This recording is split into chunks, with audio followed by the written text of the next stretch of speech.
Good evening everyone. I know आज आप लोगों की क्लास थोड़ा सा लेट हो गई। एक्चुअली कुछ थोड़ा टेक्निकल इशू आ गया था उस वजह से।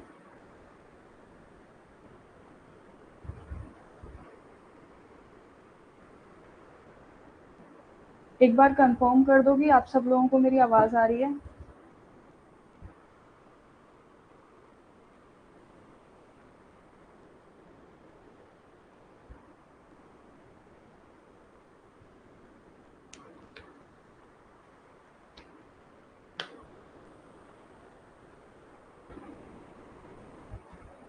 जल्दी जल्दी स्टूडेंट्स जुड़ जाएं, फिर उसके बाद हम लोग अपनी क्लास स्टार्ट करते हैं। ओके,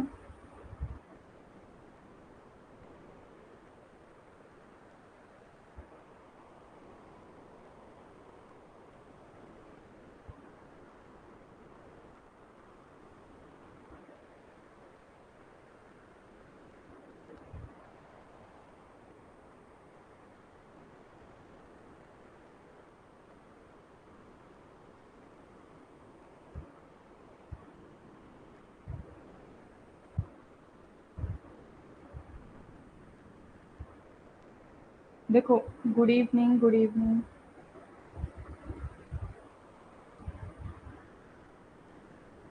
आज हमारे साथ में कुछ न्यू स्टूडेंट्स भी हैं। ये होम साइंस की क्लास है, UGC net home science paper 2, जिसका कोड है आपका 12। होम साइंस की क्लास है ये, ठीक है, और कोड है 12 फॉर दी पेपर 2। ओके, मैं ना कल की पीडीएफ इसीलिए अभी शेयर नहीं कर पाई हूँ क्योंकि कल पूरा कंप्लीट नहीं हुआ था, तो आज मैं आपको पूरा सेंड कर दूंगी। ठीक है, आज आपको पीडीएफ मिल जाएगा।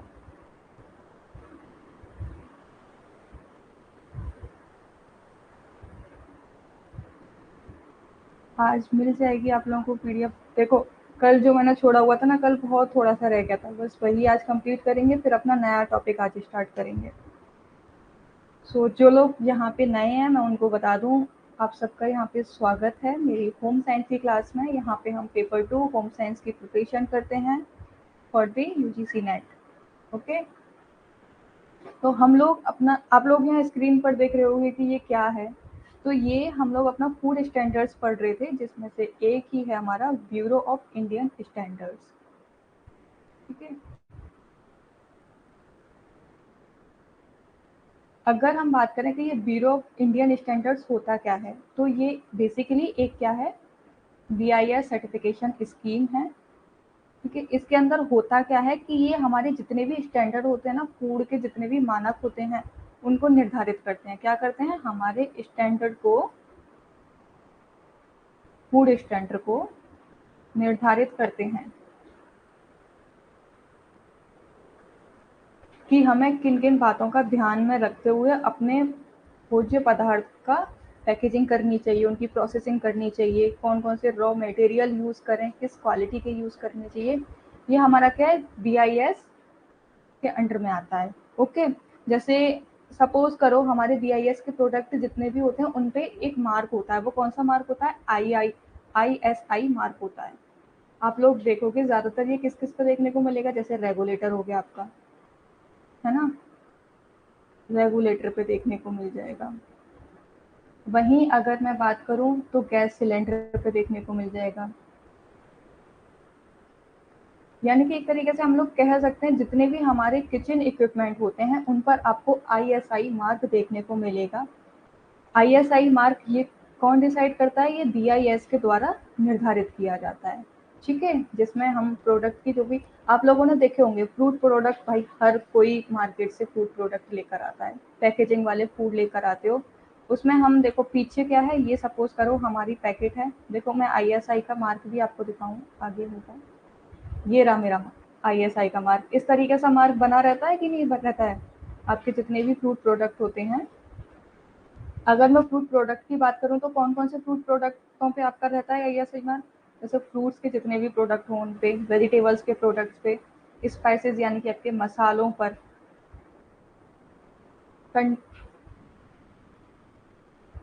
कंडीनमेंट यानी कि आपके जितने भी पशु उत्पादन वाले जितने भी आपके फूड प्रोडक्ट हैं उन पर रहता है ना। तो ये सारे क्या हैं, हमारे ऐसे कुछ फूड हैं जिन पे एक आईएसआई मार्क रहता है। ये आईएसआई मार्क किस बात का निर्धारण करता है कि हम जो भोजन ग्रहण कर रहे हैं वो सुरक्षित है हमारे स्वास्थ्य के लिए भी और हमारी कंजम्पशन के लिए भी, ठीक है। यानी कि हमारी कैलोरीज हैं वो हमारी सुरक्षित हैं, उससे हमें किसी भी प्रकार की कोई बीमारी नहीं होगी। ये हमारी आईएसआई मार्क के द्वारा निर्धारित किया जाता है। साथ ही साथ ये क्या करता है, हमें देखो यहाँ लिखा हुआ ना क्वालिटी प्रोवाइड करता है। ये हिंदी वाले बच्चों के लिए भी लिखा गया है यहाँ पे कि बीआईएस प्रमाण योजना स्वैच्छिक है, यानी कि एक वॉलेंटियर स्कीम है ये, जिसका उद्देश्य क्या होता है कि उपभोक्ताओं को गुणवत्ता, सुरक्षा और निर्भरता प्रदान करना। यानी कि ये बीआईएस की ड्यूटी बन जाती है कि वो कंज्यूमर तक जो भी फूड प्रोडक्ट पहुंचा रहा है वो प्रॉपर तरीके से गुणवत्ता वाला होना चाहिए, सुरक्षा होना चाहिए, इन्वायरमेंटली भी उसका सेफ होना चाहिए और प्लस हेल्थ वाइज भी सेफ होना चाहिए, ठीक है। क्योंकि अल्टीमेटली अगर मैं भी हूँ, आप भी हो, तो हम कोई फूड खरीदने के लिए जा रहे हैं मार्केट में, कोई भी पैकेट वाला फूड लेने के लिए जा रहे हैं, तो हम डिपेंड हैं उसको एक ट्रस्ट के साथ में हम उसका कंज्यूम करते हैं कि इसको खाने के बाद हमारी हेल्थ पे कोई इफेक्ट नहीं पड़ेगा, है ना। एक प्रमाण चिन्ह होता है जिसको अभी मैंने बताया एक आईएसआई मार्क होता है, ठीक है। बीआईएस द्वारा निर्धारित मानकों का अनुपालन करने वाले निर्माता आईएसआई मार्क प्राप्त कर सकते हैं।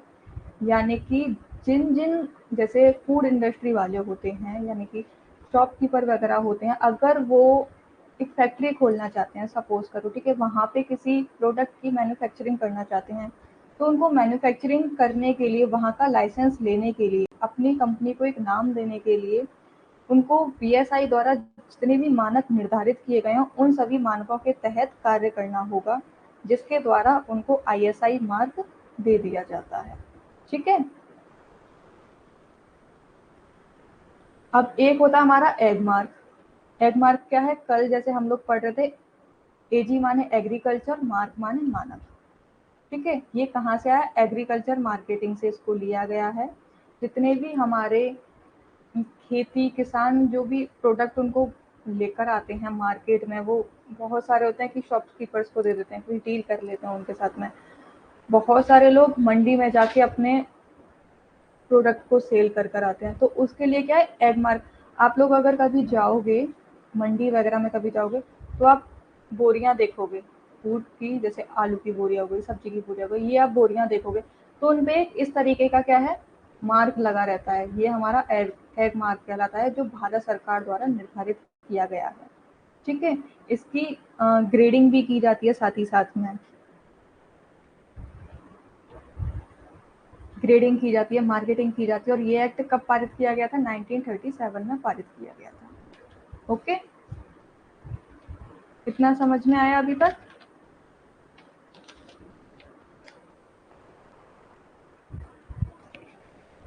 इसमें एग मार्क में हम लोग साथ साथ और क्या देखते हैं, देखो क्वालिटी चेक करते हैं।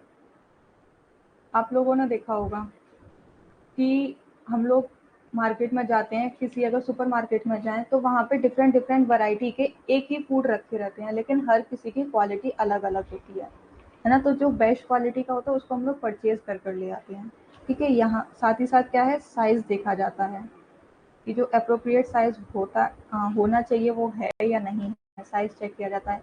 वेट को भी देखा जाता है एग मार्क के अंदर, ठीक है।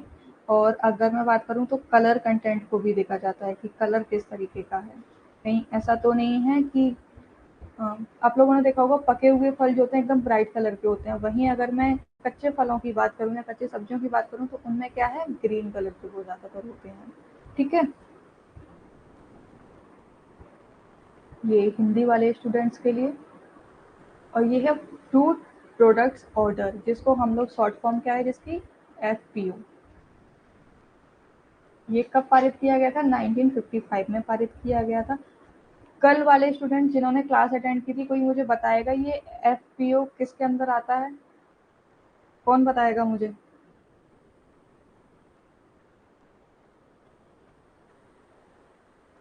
बताओ एफपीओ ये किसके अंदर आता है, ये वाला है। कल हम लोगों ने एक बहुत बड़े स्टंट के बारे में पढ़ा था। आप लोग याद करो तब तक मैं बताती हूँ। ये क्या है? It's a mandatory for all manufacturers of fruits and vegetable product to obtain a licence under PFO. यानी कि जितने भी मैन्युफैक्चरर है ना, जितनी भी कंपनियां हैं, वो अगर किसी भी प्रकार के फल या फिर सब्जियों का कोई भी प्रोडक्ट बना रहे हैं तो उनको लाइसेंस किसके द्वारा दिया जाता है? एफपीओ के द्वारा।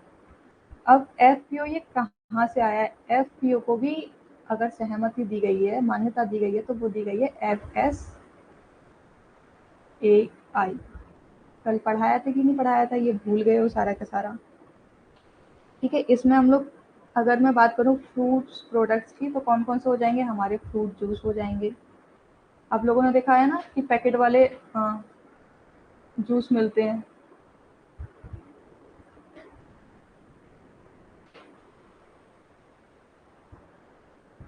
कोल्ड ड्रिंक्स आती हैं। तो ये सारे क्या हैं? हमारे फ्रूट प्रोडक्ट हो जाएंगे। ठीक है,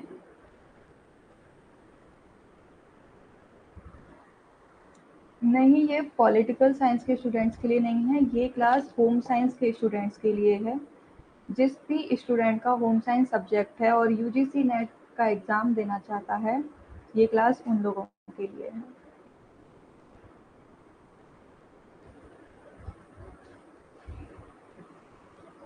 ठीक है, और जैसे कि अगर मैं बात करूँ, जितने भी आपके बेवरेजेस होते हैं वो सब इस कैटेगरी में आ जाएंगे।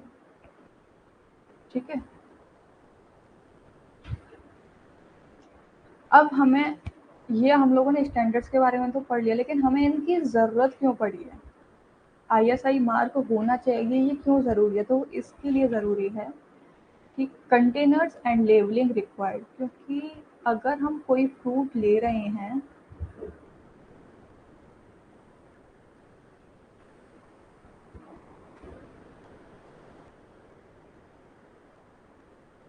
नहीं, होम साइंस की ही क्लास है। राखी को मैसेज कर दो कि कहाँ है, वो अटेंड करे class.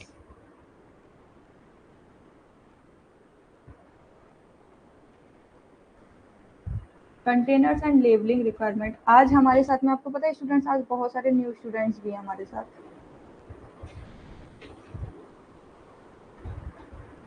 Containers and labelling requirement यानी कि जो भी, अगर मैं सपोज करूँ मैं फूड प्रोडक्ट बना रही हूँ, तो मुझे उसके लिए कोई ना कोई कंटेनर तो चाहिए ना, जिसको मैं प्रिजर्व करके रख सकती हूँ या फिर उसको एक सेफ फॉर्म में करके उसको सेल आउट कर सकूँ। तो इसीलिए ज़रूरत पड़ी कि तुम्हें कंटेनर किस तरीके का रखना है, उसके लिए हमें स्टैंडर्ड होने चाहिए और लेबलिंग करने के लिए। ठीक है, साथ ही साथ कहीं हमारे जो भी हमने प्रोडक्ट बनाया है, कहीं उसमें जो कलर यूज़ किया गया है, कहीं वो हार्मफुल तो नहीं है, इसकी परमिशन भी हमें कौन देते हैं? ये स्टैंडर्ड्स के तहत ही हमें पता चलता है। स्टैंडर्ड्स को ध्यान में रखते ही हम लोग एक लिमिटेड अमाउंट में फूड कलर का यूज़ करते हैं। ठीक है, limits for primitive preservatives in fruit products, यानी कि जितने भी हमारे फ्रूट प्रोडक्ट होते हैं, आप लोगों ने पढ़ा था कि फ्रूट प्रोडक्ट हमारे जल्दी खराब हो जाते हैं, बेसिकली जो सिट्रिक फूड है प्रोडक्ट होते हैं। क्यों? क्योंकि उनमें बहुत जल्दी ऑक्सीजन के कांटेक्ट में आने से बैक्टीरिया डेवलप हो जाते हैं। ठीक है, तो उनमें हम क्या प्रिजर्वेटिव्स का यूज़ करते हैं, लेकिन उन प्रिजर्वेटिव्स का भी हमें एक लिमिटेड अमाउंट में यूज़ करना है। इस बात को कौन निश्चित करता है? जो हमारे मानक हैं। ठीक है, इसीलिए हमें मानकों की आवश्यकता पड़ी। मानक हमें किस किस बारे में बताता है कि हमें कंटेनर किस तरीके का लेना है, लेबलिंग किस तरीके से करनी है, कहीं हम ज़्यादा फूड कलर का यूज़ तो नहीं कर रहे हैं, फूड प्रिजर्वेटिव जो यूज़ कर रहे हैं कहीं वो सेहत के लिए हार्मफुल तो नहीं है। ठीक है, साथ ही साथ इसमें ग्रेडिंग भी की जाती है, जिसको 4 कैटेगरी में कैटेगराइज करते हैं। यानी कि अगर मैं बात करूँ तो पहले नंबर पे हम लोग रखते हैं कि ऑर्डिनरी है। जो भी हमारा फूड प्रोडक्ट है, अगर वो ठीक है, ना ज़्यादा अच्छा है ना ज़्यादा बुरा है, तो हम उसको 1 नंबर देते हैं, ऑर्डिनरी की कैटेगरी में डाल देते हैं। ठीक है, सेकंड नंबर पे हम लोग देते हैं कि फेयर है। थर्ड नंबर की अगर मैं बात करूँ तो थर्ड नंबर पे देते हैं कि अच्छा है, गुड है। और फोर्थ नंबर पे हम लोग देते हैं कि स्पेशल है, यानी कि जो एकदम सबसे अलग हटके है, ना टेस्ट इसका किसी और जैसा है, ना कलर, ये सारी चीज़ें अलग हैं। ठीक है,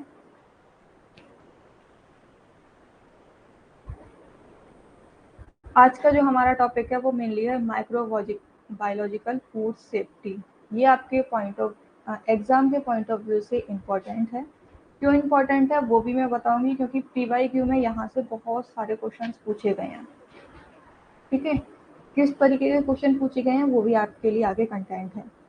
देखिए, contaminated food and lead to a breach of food safety, यानी कि जितने भी हमारे फूड प्रोडक्ट होते हैं उनमें वो खराब होते हैं, है ना, स्पॉइलेज हो जाते हैं, तो उनकी सेफ्टी के लिए ही हमें क्या क्या रूल्स अप्लाई करने चाहिए वो हम इसमें पढ़ेंगे। ठीक है, अगर हम लोग देखा जाए, अगर हम अपनी फूड सेफ्टी का ध्यान नहीं रखेंगे, हम इन स्टैंडर्ड्स का ध्यान नहीं रखेंगे, तो हमारा फूड तो खराब हो जाएगा जल्दी, और जल्दी फूड खराब हो जाएगा तो कस्टमर उसको परचेज नहीं करेंगे, है ना, परचेज नहीं करेंगे तो हमारी सेल डाउन हो जाएगी, और अगर हम लोगों ने खराब खाना कंज्यूम कर लिया तो उससे हमारी हेल्थ खराब हो जाएगी, है ना। तो इसी के लिए हमारे कौन कौन से माइक्रो बैक्टीरिया होते हैं हमारे फूड में, वो इसके बारे में हम लोग पढ़ेंगे। अगर मैं बात करूं तो ये माइक्रो बायोलॉजिकल अगर बीमारी होती है तो वो किस किस की वजह से होती है? फिजिकल हैजार्ड, ये हम लोगों ने पढ़ा था कि जैसे कि डर्ट हो जाती है हमारा, जैसे ये मार्केट में पड़ा हुआ है, ये फूड प्रोडक्ट हमारे पड़े हुए हैं, इन पे मिट्टी लग रही है, बाल वगैरह गिर रहे हैं, तो उससे क्या, उससे भी हमारा फूड खराब हो जाता है, कोई भी ट्राई नहीं करता है उसको। केमिकल हजार्ड की अगर बात करें तो पेस्टिसाइड होता है, हैवी मेटल्स का यूज़ कर लिया, एलर्जेंस का यूज़ कर लिया। ठीक है, इस वजह से राखी, आप वो पूजा आपने इन्फॉर्म कर दिया राखी को?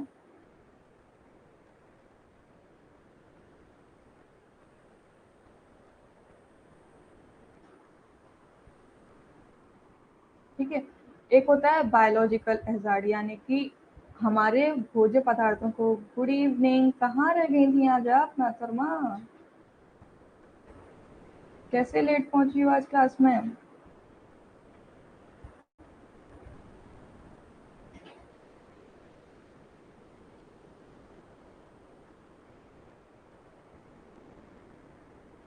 देखो, अगर हम बात करें कि हमारे भोज्य पदार्थों किस किस तरीके का खतरा रहता है, तो एक तो फिजिकल रूप में खतरा रहता है। फिजिकल किस तरीके से?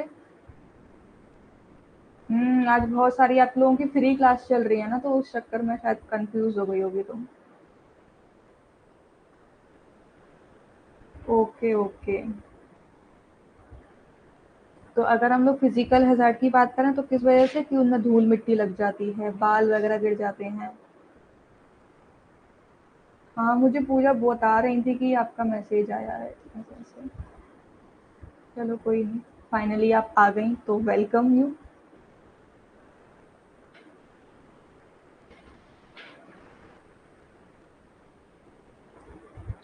केमिकल अगर हैजार्ड की बात करें तो उसमें क्या है कि अगर हमने हैवी कोई धातु यूज़ कर ली जो हमारे फूड के लिए हार्मफुल है, एलर्जेटिक प्रोडक्ट यूज़ कर लिए जो हमारे फूड के लिए हार्मफुल हैं, तो ये सारी क्या है, हमारे केमिकल हैजार्ड में है। लेकिन बायोलॉजिकल जो हमें मेन इसमें स्टडी करनी है वो क्या है, प्रेजेंस ऑफ माइक्रो ऑर्गेनिज्म, यानी कि सूक्ष्म जीवों का उपस्थिति।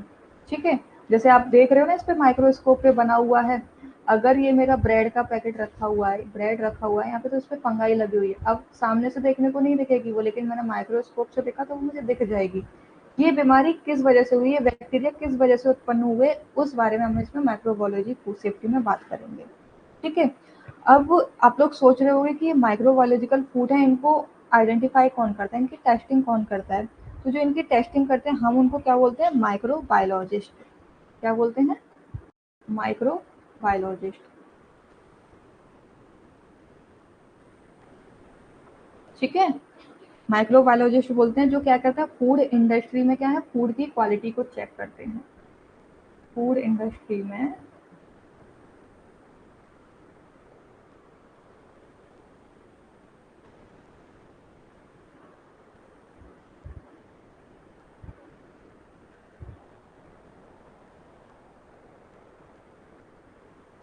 चेक करते हैं। ठीक है,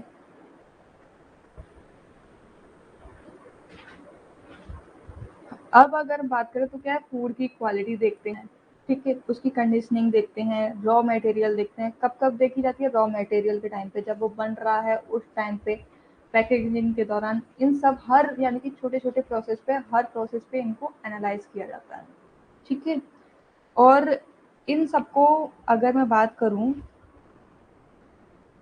कि ये जो हमारे माइक्रो न्यूट्रिएंट होते हैं, ठीक है, ये हिंदी वाले स्टूडेंट्स के लिए, अगर मैं बात करूं कि हमारे फूड प्रोडक्ट्स से ऐसे कौन कौन से फूड प्रोडक्ट हैं जिनमें बैक्टीरिया होता है, ये आपके एग्जाम के पॉइंट ऑफ व्यू से बहुत ज़्यादा इंपॉर्टेंट है।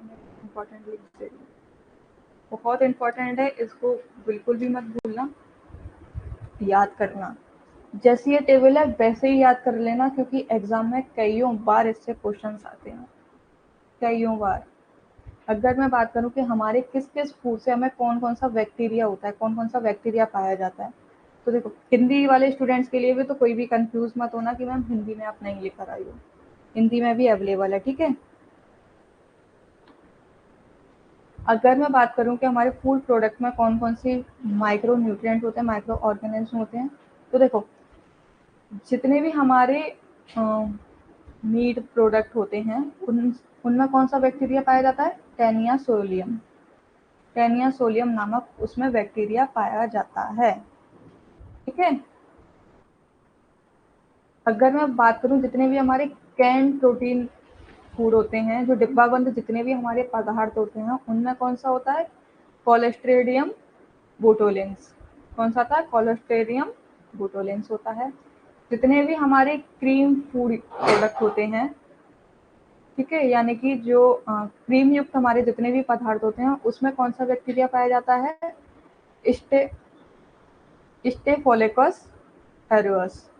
ये थोड़े नाम डिफिकल्ट हैं, लेकिन आप इनको ट्रिक से याद कर सकते हो। जैसे कि अगर मैं बात करूँ क्रीम फूड प्रोडक्ट हैं, तो क्रीम क्या है, हल्की सी सॉफ्ट होती है, तो इससे आप याद रख सकते हो कि हाँ इसके बैक्टीरिया का नाम एस से स्टार्ट होता है, ठीक है, और देखने में एकदम अपीयरेंस लगती है, ठीक है, तो उससे क्या है, एरोस का नाम आप याद रख सकते हो।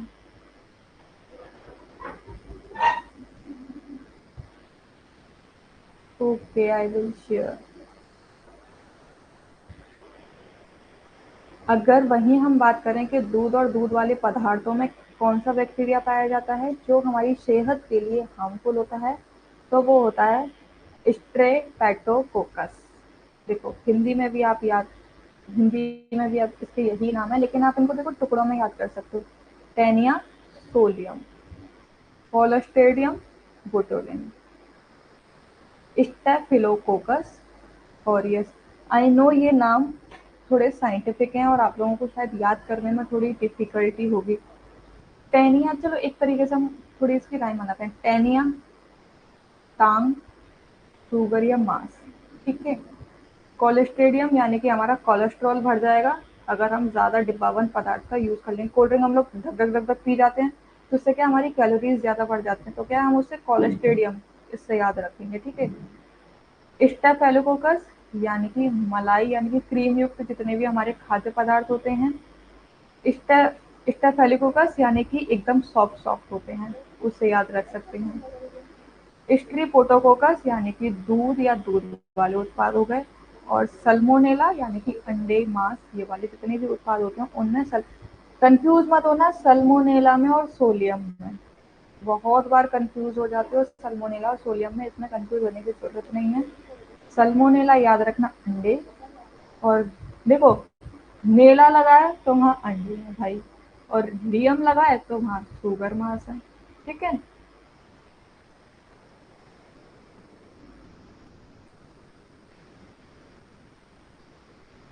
एक ये भी हमारे एग्जाम के पॉइंट ऑफ व्यू से बहुत ज़्यादा इम्पोर्टेंट है। अब हम लोगों ने बात कर ली कि हमारे जितने भी माइक्रो ऑर्गेनिज्म ये सारी चीज़ होती हैं, ठीक है, इनसे क्या है, हमारी हेल्थ पर इफेक्ट पड़ता है, पड़ता है कि नहीं पड़ता है ना, हमारी हेल्थ पर इफेक्ट पड़ता है। तो इनको कंट्रोल कौन करता है, टेस्टिंग कौन करता है, उसके लिए एक एजेंसी बनाई गई, एक अलग से एक कह सकते हो कि एक कोर्स चलाया गया जिसका नाम दिया गया हैक, जिसकी फुल फॉर्म है hazard analyse critical control point. Hazard यानी कि जोखिम, एनालाइज यानी कि विश्लेषण करना, क्रिटिकल यानी कि महत्वपूर्ण, कंट्रोल यानी कि नियंत्रण बिंदु, ठीक है, ये याद रखोगे। क्योंकि अगर हम किस कोई भी काम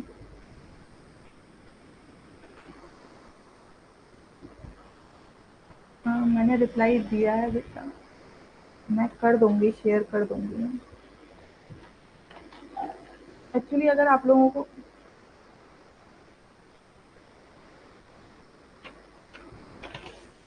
आप ग्रुप में मुझे मैसेज कर दिया करो। Actually I don't know why but मुझे आपके मैसेज शो नहीं होते हैं।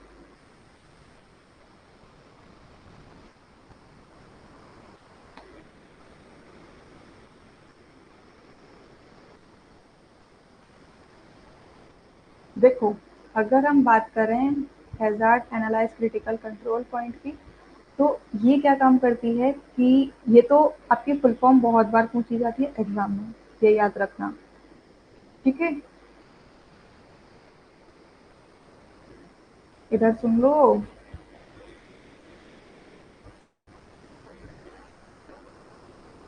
फुल फॉर्म बहुत बार पूछी जाती है कि ये हैप की फुल फॉर्म क्या होती है, तो hazard analysis critical control point.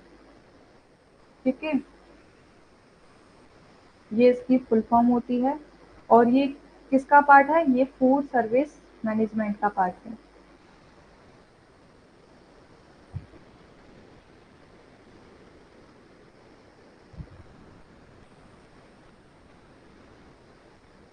Food service management का पार्ट है। ठीक है,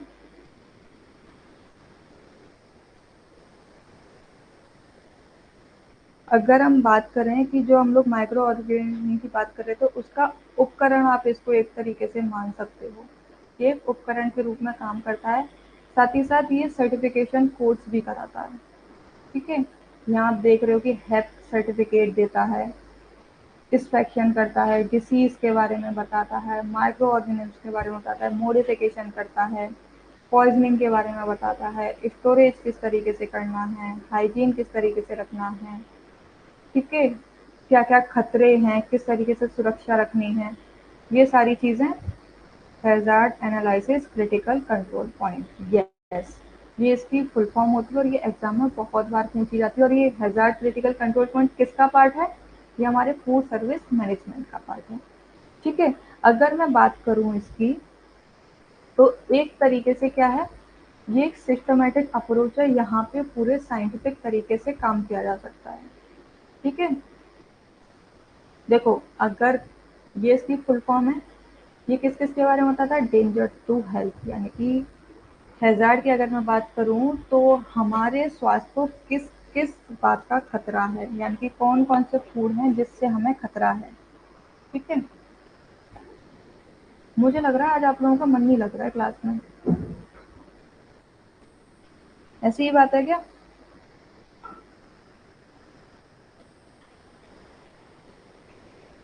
क्यों भाई, पहले बताओ।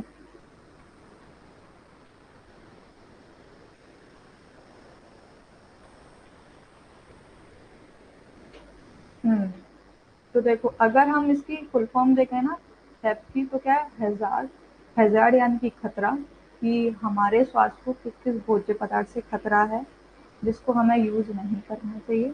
दूसरा, एनालाइज यानी कि इन्वेस्टिगेशन ऑफ द हैजार्ड, ऐसे अगर कोई खतरा है तो उनकी इन्वेस्टिगेशन करना।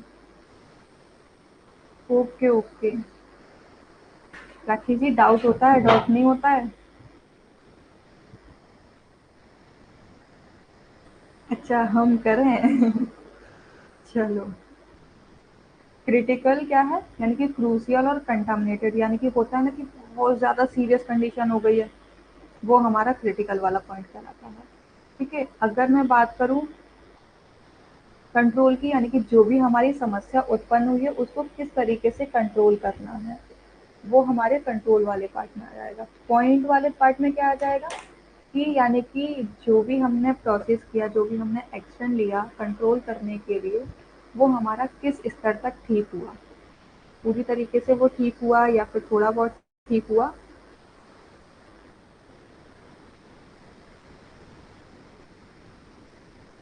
ओके ओके, नो प्रॉब्लम, मैं तो बस यार ऐसे ही मजाक कर रही थी, दिल पे मत लिया करो इन बातों को।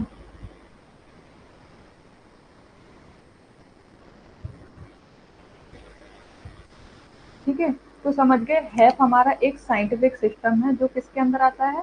जो हमारे फूड सर्विस मैनेजमेंट के अंदर आता है।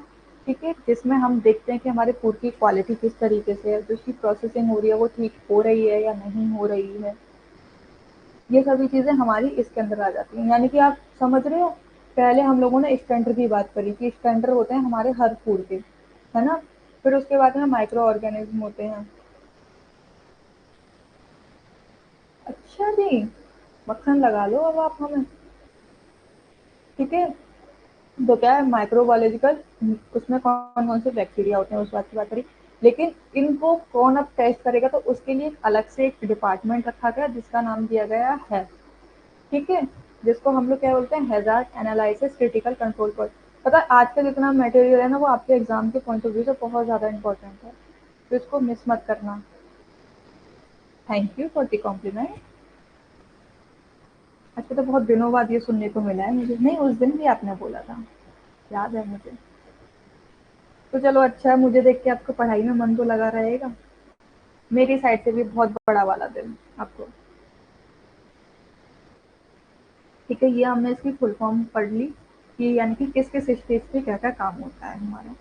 ठीक है, अब हम आगे बात कर लेते हैं कि हेल्थ के अंदर ना हमारे 7 प्रिंसिपल होते हैं। एक्चुअली ये ना एक रिटन डॉक्यूमेंट है, ठीक है, रिटन डॉक्यूमेंट है जिसके अंदर ना हमारे प्रिंसिपल रखे गए हैं कि अगर हेल्थ है तो ये किन किन बातों को ध्यान में रखकर काम करेगी। अगर सपोज करो मैंने आपको कह दिया कि फूड की ना टेस्टिंग करके लेके आओ, लेकिन मैंने आपको यही नहीं बताया कि किस किस चीज़ की टेस्टिंग करनी है, तो आप क्या कर पाओगे। अगर वहीं मैं आपको बता दूं, जैसे मैंने कहा टेस्टिंग करनी है, तो अगर वहीं मैं आपको बता दूं कि आपको फूड का कलर देखना है ना, इसमें कितना परसेंट फैट है ये देखना है, इसकी क्वालिटी कैसी है, तो आप इजीली उसको टेस्टिंग कर पाओगे, है ना। लेकिन वहीं अगर मैं बोल दूं कि जाके टेस्ट कर कर आओ, तो आप नहीं कर पाओगे। ये तो वही वाली बात होगी ना, मम्मी कहती है ना कि अरे वहां पे वो रखी है, वो उठा के दे दे मुझसे। अब आप सोचते रह जाते हो कि यार रखी तो यहाँ पे बहुत सारी चीजें हैं, लेकिन कौन सी चीज उठा के देनी है, कि मम्मी ने तो नाम ही नहीं बताया कौन सी वाली चीज उठा के देनी है ना। तो वही चीज हमारी इसमें भी है। हेल्थ के अंदर हमारे कुछ प्रिंसिपल्स होते हैं जिनको ध्यान में रखते हुए हम क्या करते हैं, अपने फूड प्रोडक्ट की क्वालिटी को चेक करते हैं, ठीक है। अगर मैं हैजार्ड की बात करूं, तो हैजार्ड में क्या है कि हमारा अगर फूड स्पॉइल हो रहा है, स्पॉइल हो रहा है किस वजह से स्पॉइल हो रहा है, फंडा था हैजर्ड एनालाइज। हम्म, गलत कैसे बोल रही हो आप, आई मीन इधर उधर कैसे करती फुल फॉर्म, एच तो पहले आ रहा है।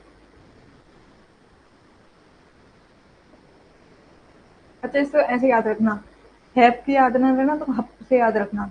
हम बोल देते ना हप, तो हप से क्या याद रखोगे, हैप याद रखोगे, ठीक है।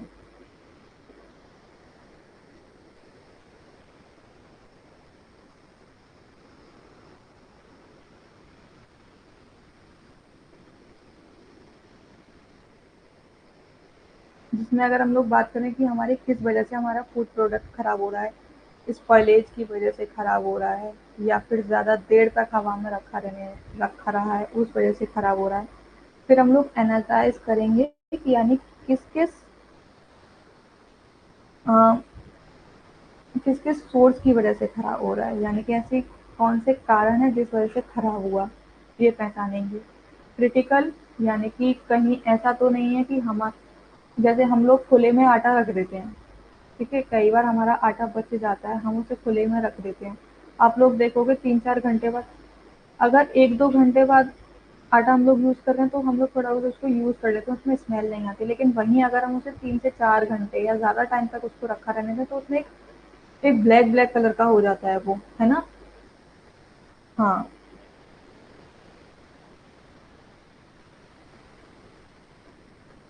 अच्छा ये आप प्रिंसिपल बता रहे हो, ओके, ठीक है। तो क्या 3 से 4 घंटे तक अगर हम रखा रहने देंगे तो उसमें क्या ब्लैक ब्लैक से बैक्टीरिया आ जाते हैं, और उससे क्या है, एकदम स्मेल सी, बहुत अजीब सी स्मेल आने लग जाती है, जिससे हमें पता चल जाता है कि ये खराब होता है। तो हम इसमें कंडीशन चेक करते हैं कि ये बहुत ज़्यादा खराब हो गया है या फिर यूजेबल है ये। अगर कंट्रोल कर सकते हैं तो किन किन के द्वारा कंट्रोल कर सकते हैं। आज मिल जाएगी, आज मिल जाएगी, मैंने सुन लिया, ठीक है। और पॉइंट हमें किन किन बातों का याद रखना है, वो हमारे कहाँ कहाँ पे क्या करेक्शन करना है वो हमारे पॉइंट के अंदर आ जाती है। ठीक है, यहाँ लिख देती हूँ करेक्शन। ठीक है, कंट्रोल। ओके, बोलिए। ये हैं हमारे प्रिंसिपल्स। हमारे टोटल कितने प्रिंसिपल हैं? 7। ठीक है,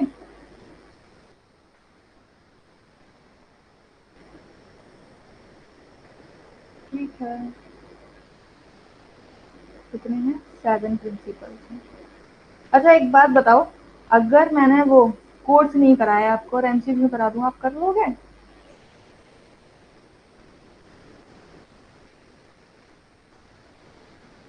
चलो, या फिर हम लोग ऐसा एक काम करेंगे कि यूनिट वाइज ना एमसीक्यूज बना देंगे। ठीक है, चलो।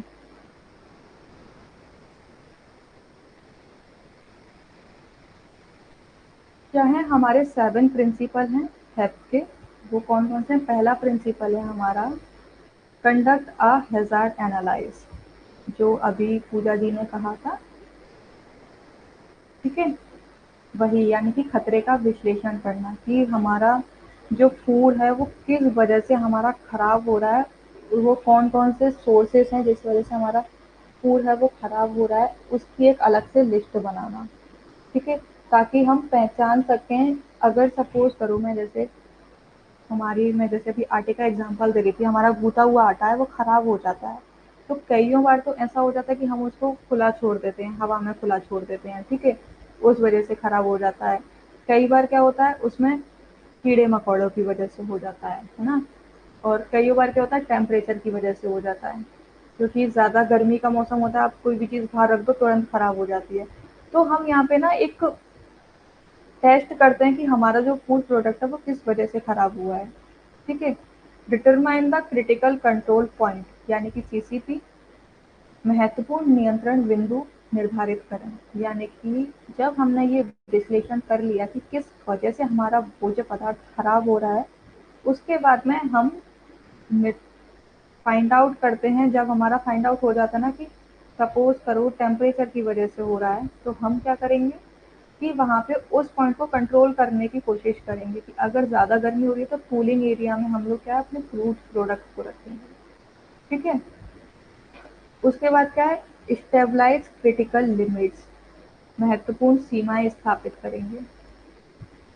बहुत बार ऐसा हो जाता है कि हम, जैसा कि मैं अभी आगे बता रही थी, कि अगर आप आटे में, जब हम लोग पराठा वगैरह चीज़ बनाते हैं, ठीक है, अगर हम बात करें आलू के पराठे बनाते हैं तो आलू में हम क्या है ऑनियन का यूज़ कर लेते हैं। बहुत से लोग ऑनियन का यूज़ कर लेते हैं। ऑनियन क्या है, उसमें भाई मॉइस्चर कंटेंट है, तो उससे क्या है हमारा जो मिक्सचर है पराठे का वो बहुत जल्दी खराब हो जाता है। क्योंकि आप लोगों ने देखा है ना कि प्याज को आप गर्मी में रख दो तो कितनी जल्दी उसको खराब हो जाती है ना। इसीलिए उसको क्या कूलिंग वाले एरिया में रखा जाता है। तो वहाँ पे हमें कुछ पॉइंट लिमिट कर देनी चाहिए कि अगर हम ये, जैसे अगर मैं लिमिट बताऊँ, जैसे अभी मैं बता रही थी, जैसे कि हमने ये अपना क्या है फिलिंग तैयार की, हमने आलू के पराठे की फिलिंग तैयार की। तो अगर जैसे गर्मी का मौसम हो रहा है, अगर हम उसमें ऑनियन ऐड कर रहे हैं तो कोशिश करनी चाहिए कि जिस टाइम बना रहे हैं उसी टाइम ये प्रोसेस किया जाए।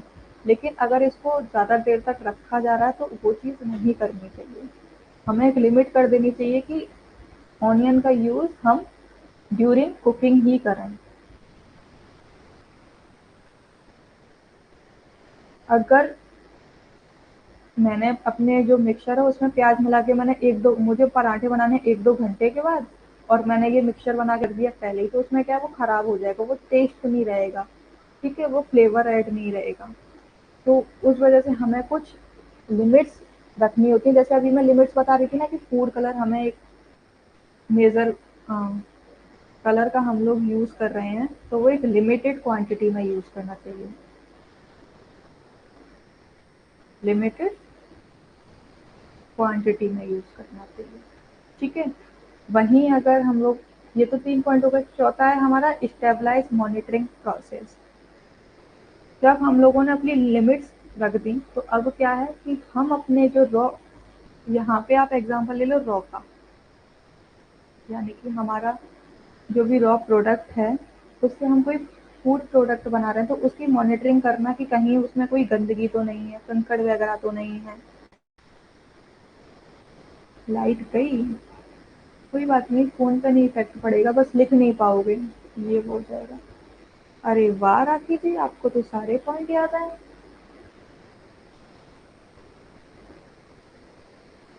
हुँ, ठीक है। अब रॉ स्टेज में हम लोग क्या करेंगे कि हम भाई मैन्युफैक्चरिंग कर रहे हैं, तो उसमें क्या हम लोग मॉनिटरिंग करेंगे, कहीं इसमें कोई धूल-मिट्टी तो नहीं है, ठीक है? डर्ट तो नहीं है हमारी, ठीक है? कहीं इसमें वो हेयर वगैरह तो यूज़ नहीं है, कहीं स्टोन वगैरह तो नहीं है, क्योंकि ऑब्वियसली बात है स्टोन होगा हमारे रॉ फूड में, अगर वो प्रॉपर क्लीन नहीं होगा, तो क्या है उससे हमारा टेस्ट खराब हो जाएगा जब कस्टमर उसको यूज़ करेंगे। आप लोगों ने कई बार देखा होगा, आप दालें मार्केट से लेने के लिए जाते हो तो बहुत सारे प्रोडक्ट, हाँ, बहुत सारी दालों में क्या है कंकड़ निकल आते हैं, और आप बिना उनको देखे, कई बार होता है जल्दी-जल्दी में आप ऐसे ही उनको बनाने के लिए रख देते हो, फिर जब आप उनको खाते हो तो आपके दाँतों में क्या है कंकड़ आ जाता है ना? वो एकदम आपका फिर खाने का बिल्कुल ही मन ही नहीं करता है। तो क्या है, इसीलिए हमें मॉनिटरिंग करनी चाहिए। जब भी हमारा जो रॉ प्रोडक्ट है उसकी प्रॉपर तरीके से मॉनिटरिंग की जानी चाहिए कि हम जो प्रोडक्ट बना रहे हैं वो श्योर तरीके से क्लीन है या नहीं है, क्वालिटी उसकी बेहतर है या नहीं है। जैसे कि हम लोग देखते नहीं हैं, कोई भी अगर हम लोग प्रोजेक्ट वगैरह बनाते हैं तो हम उसको कैसे टाइम टू टाइम चेक करते हैं, या फिर कोई भी खाना हम बनाते हैं, कढ़ाई में अगर हम कोई भी फूड प्रोडक्ट बना रहे हैं तो उसको कैसे टाइम टू टाइम चेक करते हैं, कहीं लग तो नहीं गया है वो, कहीं पानी तो कम नहीं रह गया उसमें, चलाते रहते हैं कि नहीं रहते हैं उसको टाइम टू टाइम, तो वही चीज़ हमारी मॉनिटरिंग में की जाती है। फिफ्थ प्रिंसिपल क्या है हमारा, स्टेबलाइज करेक्टिव एक्शन, यानी कि क्या है, अगर कोई फूड प्रोडक्ट है, वो गलती से उसमें हमने किसी ऐसे प्रोडक्ट की क्वालिटी ज़्यादा डाल दी है जो नहीं डालनी चाहिए थी, तो उसको क्या, हम उसको किस तरीके से करेक्ट कर सकते हैं, ये हमारा फिफ्थ प्रिंसिपल होता है। उसके लिए कौन कौन से एक्शन ले सकते हैं, ये हम फिफ्थ प्रिंसिपल के अंतर्गत हमारा देखते हैं, ठीक है, कि किस वजह से ये गलती हुई है, कौन सा फूड प्रोडक्ट है जिस वजह से ये हुई है। हाँ, और फिर क्या है, सिक्स्थ क्या है, स्टेबलाइज वेरिफिकेशन प्रोसीजर, यानी कि क्या है कि हम स्टेबलाइज करते हैं कि जितने भी हम लोगों ने प्रोसेस अभी तक जो भी हमारी प्रक्रिया हुई है उसको वेरीफाई करते हैं वो सही हुई है या गलत हुई है, ठीक है। वेरीफाई किया जाता है, वेरीफाई करना एकदम, हम यही तो चेक करते हैं ना कि जो भी चीज़ हमारे पास में अवेलेबल है, वो जो हमने पॉइंट डिसाइड किए थे उन पॉइंट्स पे बेस है या नहीं है। नहीं होती है तो हम क्या उसको रिजेक्ट कर देते हैं, वेरीफाई ही नहीं करते हैं। ऐसा ही तो होता है ना, बताओ।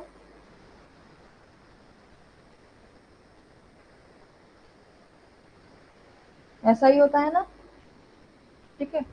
और क्या है, लास्ट हमारा प्रिंसिपल क्या है कि stabilise record keeping and documentation procedure, यानी कि जो भी हम लोगों ने फूड प्रोडक्ट बनाया है उसकी हम लोग रिकॉर्ड रखते हैं।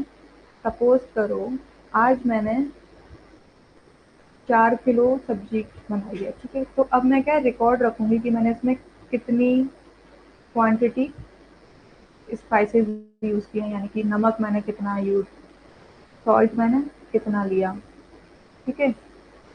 वहीं अगर मैं बात करूँ तो मैंने इसमें टोमेटो कितना लिया, तो ये सारी चीज़ क्या है मैं नोट डाउन करके रखती हूँ, तो इससे मुझे क्या हेल्प मिल जाती है, हाँ मैं अभी कर दूंगी, इससे क्या हेल्प मिल जाती है कि अगर इन फ्यूचर अगर मुझे कोई बड़ा प्रोडक्ट बनाना हो, बड़ी क्वांटिटी में यही फूड प्रोडक्ट बनाना हो, तो मुझे पता रहेगा कि अगर मुझे 10 केजी 10 केजी पोटैटो की सब्जी बनानी है, तो उसमें कितने स्पाइसेस की मुझे ज़रूरत पड़ेगी, कितने टमाटर की ज़रूरत पड़ेगी, कितनी प्याज की ज़रूरत पड़ेगी, तो ये मेरे पास में एक रफ आइडिया रहेगा। क्यों रहेगा? क्योंकि ये मैंने पहले चीज़ बनाई हुई थी और ये मेरे पास लिखी हुई है ना? कोई बात नहीं, मैं सेंड कर दूँगी। तो मेरे पास ये पहले से ही एक परफॉर्मा है कि 1 किलो अगर मैं 1 केजी अगर मटर ले रही हूँ मैं, पीस ले रही हूँ, तो उसमें मुझे पनीर की कितनी, सपोज करो 500 ग्राम मैंने पनीर ले लिया या 250 ग्राम ही पनीर ले लिया, ठीक है? तो अब मुझे ये आइडिया रहेगा, अगर 1 किलो मटर है तो उसमें मुझे 250 ग्राम पनीर का यूज़ करना है, ठीक है? वहीं पे हमारा इसी तरीके से हम इसको बेस बना के ज़्यादा से ज़्यादा सब्जियाँ बना सकते हैं। तो ये चीज़ होती है, इसीलिए हमें रिकॉर्ड कीपिंग रखना चाहिए, यानी कि रिकॉर्ड रखना चाहिए कि जैसे आप लोग ये नोट्स बना रहे हो, है ना? क्योंकि आपका ये एक रिकॉर्ड है कि मैंने किस दिन कौन सी पढ़ाई पढ़ी थी, किस दिन मैम ने कौन सा टॉपिक कराया था। अच्छा, सैटरडे को हमारा ये स्टैंडर्ड हम लोगों ने पढ़े थे, फ्राइडे को हमने स्टैंडर्ड कौन कौन से होते हैं ये पढ़ा था, तो आपके पास क्या एक रिकॉर्ड बन गया है ना? तो ये हमारा क्या हेल्प करेगा कि अच्छा मेरी इस डेट को इसकी क्लास हुई थी, तो आप क्या अपना सिलेबस देखोगे और सिलेबस देख के क्या करोगे कि अच्छा मेरा ये वाला पॉइंट ज़्यादा क्लियर नहीं हुआ, तो मैं देखती हूँ कि मैम ने क्लास कब कराई थी। आप डेट भी नोट डाउन कर लेते हो, टॉपिक भी नोट डाउन कर लेते हो, तो उससे क्या है कि ईजिली रहता है आपको फाइंड आउट करने में, आपको ज़्यादा परेशानी नहीं होती है, ठीक है? अगर मैं बात करूँ कि ये हमारा हैक है, ये आया कहाँ से है, ठीक है?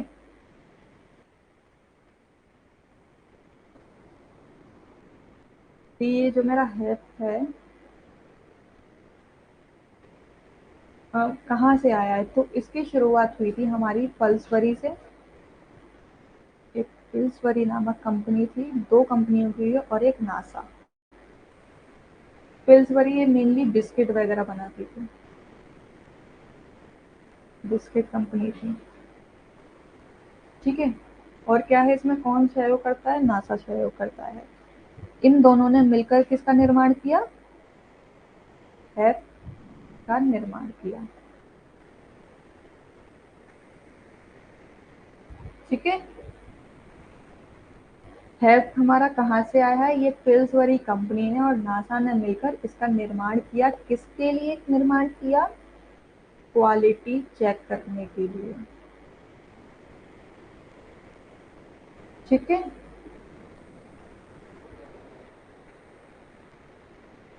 और ये साथ साथ क्या करता है, क्वालिटी चेक करने के लिए, जिससे क्या है कि लोगों में क्या है, फूड पॉइजनिंग ना हो, उनको किसी भी प्रकार का कोई खतरा ना हो, उस चीज़ के लिए हमारे ये हैप का निर्माण किया गया। ये चीज़ें क्लियर हुई आपको?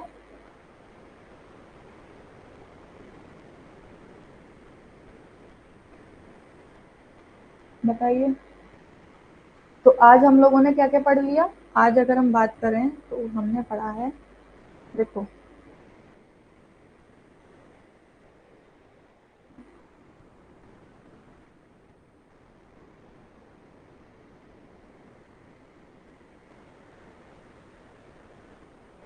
मेरे ख्याल से वो वाला पॉइंट चला गया, मैं फिर से लिख देती हूँ यहाँ पे। ये हमारी हैप कहाँ से आई थी? ये किससे मिलकर बनी? ये मिलकर बनी है एक पिल्सबरी से, पिल्सबरी कंपनी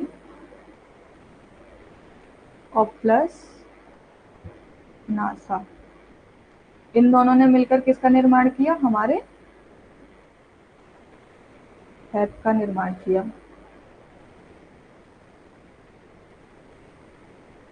ठीक है? अब ये हैप का निर्माण किसके लिए हुआ? क्वालिटी चेक करने के लिए।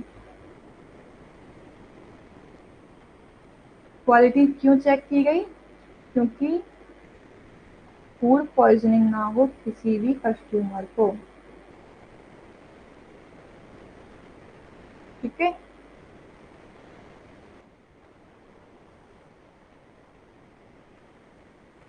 ये हमारा आज का टॉपिक था, जिसमें हम लोगों ने क्या क्या कवर किया आज। एक तो हम लोगों ने देखे कि हमारे स्टैंडर्ड कौन कौन से होते हैं, ठीक है?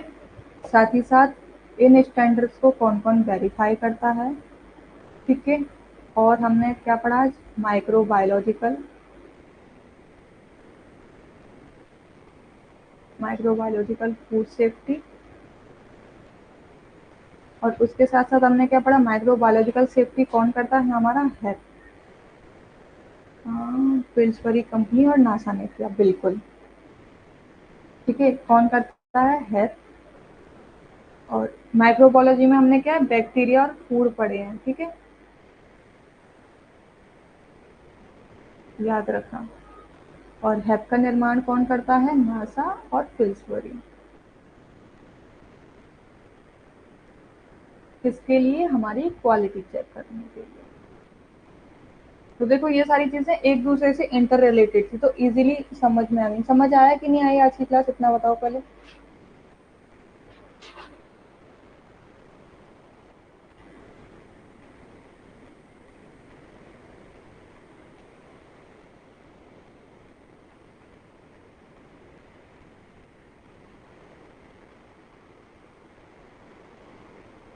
ओके, आप लोगों के लिए गुड न्यूज़ है। अगर मैं बताऊं, ये जो आपके कोर्स हैं, जो फिल अप फॉर्म आपको प्रोवाइड कर रहा है आज के टाइम में, ठीक है, अ, ये जो फर्स्ट पेपर है ना आपका, ये सिर्फ और सिर्फ जून के लिए आपका, याद रखना। क्योंकि जून का आपको नेट एग्जाम क्रैक करना है, उसके लिए फिल अप फॉर्म ने आपको ध्यान में रखते हुए पेपर 1 का कोर्स कर दिया है, 1499 से हटा के कर दिया है उन्होंने ओनली ऑन 1154 का। और पेपर 2 भी उन्होंने कर दिया है जून तक के लिए 1154 का। और वहीं अगर मैं बात करूं दोनों पेपरों की, तो दोनों पेपर का ये रेट भी एकदम कम कर दिया, जिसको कर दिया उन्होंने 1923। सोच लो कितना कम कर दिया यहाँ पे आप लोगों को ध्यान में रखते हुए, ताकि आप लोगों को सबसे ज़्यादा बेनिफिट हो। तो इसीलिए आज ही अपने दोस्तों के साथ में इसको शेयर करो। जहाँ तक आपको अभी तक 10% डिस्काउंट मिल रहा था, अब वो डिस्काउंट आपको मिलता है 25% तक का।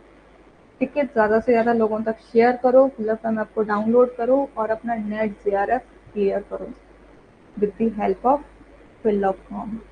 ओके, तो इस बात में देरी नहीं है, आप लोगों का एग्ज़ाम नज़दीक आने वाला है और तैयारी बहुत ज़ोरों शोरों से करनी ही है, करनी ही पड़ेगी। अगर मुकाम हासिल करना है तो तैयारी करनी ही पड़ेगी। कोई बात नहीं, आप अपने फ्रेंड्स तो को शेयर कर सकते हो, जो लेना चाहते हैं आप उनको शेयर कर सकते हो। उनको कह सकते हो कि इतने कम रेट में आपको कहीं भी नहीं मिलेगा, ये सिर्फ और सिर्फ आपको फिल अप फॉर्म ऐप ही प्रोवाइड कर रहा है। तो इस चीज़ का फ़ायदा उठाओ यार, ये अपॉर्चुनिटी मिल रही है, इसका फ़ायदा उठाओ। क्योंकि पढ़ाई कहीं से भी हो, बस पढ़ाई होनी चाहिए, क्योंकि आपको अपना एग्ज़ाम क्लियर करना है। ठीक है,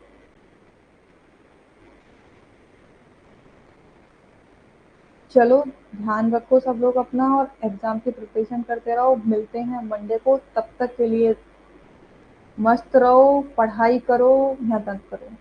ठीक है,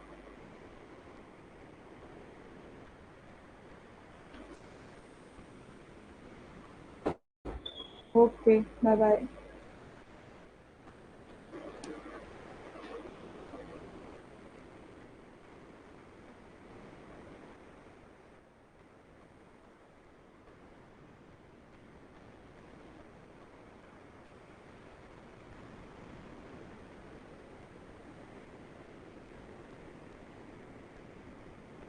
बाय बाय।